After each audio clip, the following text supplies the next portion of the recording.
మన హిందూ దేవాలయాల్లో ఫోటోలు తీయడం నిషిద్ధం. ఎందుకని తెలుసా? ఎవరు వీటిని పెట్టారు, ఎందుకు పెట్టారో తెలుసా? తెలుసుకుందాం రండి. హాయ్ ఫ్రెండ్స్, వెల్కమ్ టు చదువుకుందాం రండి. ఈరోజు అభినిర్యాణం అనే పుస్తకం గురించి చదువుకోబోతున్నాం. ఈ పుస్తకాన్ని ప్రభాస్ గారు రచించడం జరిగింది. ఇది కల్పిత నవలైనప్పటికీ ఈ నవల చాలా ఆసక్తికరంగా, పాఠకుణ్ణి ఆద్యాంతం ఎప్పుడెప్పుడు త్వరగా చదివేద్దామా అనేంతలా ఉంటుంది రచయిత గారి రచనా శైలి.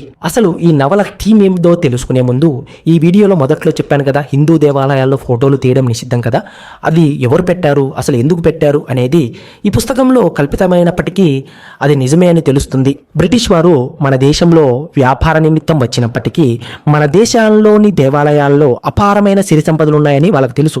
అందుకనే బయటి వారికి వాటి గురించి తెలియకుండా ఉండడం కోసం వాళ్ళ దేశానికి మన దేశ సిరి సంపదలను, దేవాలయాల్లో విలువైన విగ్రహాలను, బంగారాలను, వజ్రాలను తీసుకెళ్లడం కోసం ఈ ఫోటోలు తీయడం నిషిద్ధమని చేశారు.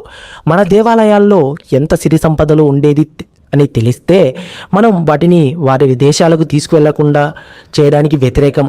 కాబట్టి ఎవరికీ తెలియకుండా ఉండడం కోసం ఇలా చేశారు అని రచయిత గారు ఈ నవలలో చెప్పడం జరిగింది. అభినిర్యాణం అంటే ప్రయాణం అని అర్థం.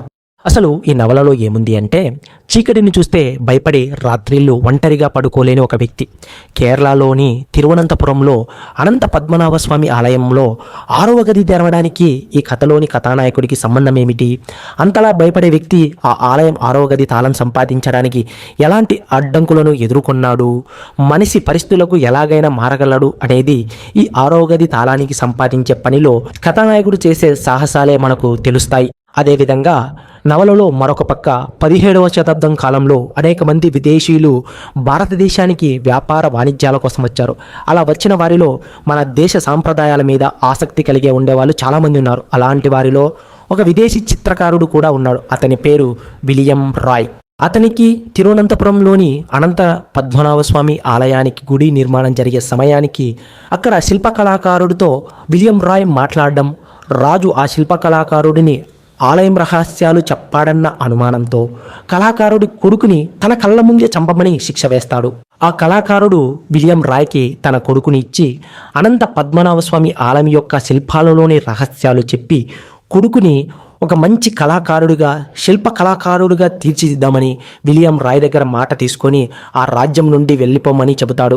అలా రాయ్ ఆ శిల్ప కళాకారుడి కుమారుడిని తీసుకొని ఎక్కడికి వెళ్తాడు, తర్వాత ఏం జరుగుతుంది అనేది ఈ నవల యొక్క సారాంశం. చివరికి కథానాయకుడుకు ఆ 6వ గది తాళం చెవి సంపాదిస్తాడా? సంపాదించలేకపోతే అతను చనిపోతాడు. ఎందుకు? అందుకని అతను చేసే సాహసాలు ఏమిటి? రాయ్కి ఇందులో ఏమైనా పాత్ర ఉందా? రాయ్ బ్రిటిష్ ప్రభుత్వం తన భార్యతో సహా తనని ఎందుకు చంపేస్తారు? ఇలాంటి ఆసక్తికరమైన విషయాలు అనేటివి తెలియాలి అంటే ఈ అభినిర్యాణం అనే పుస్తకం తప్పకుండా చదవాలి. ఇది మిమ్మల్ని ఎప్పుడెప్పుడు పుస్తకం చదవడం పూర్తి చేయాలా అనేంతలా ఉంటుంది రచయిత గారి రచనా శైలి.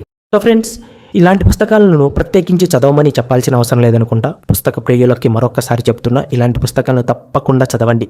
మిమ్మల్ని ఏమాత్రం డిసప్పాయింట్ చేయవు. వీడియో నచ్చితే తప్పకుండా లైక్ చేయండి. మరొక ఇంట్రెస్టింగ్ వీడియోతో మళ్ళీ కలుద్దాం. Thank you for watching. Keep smiling.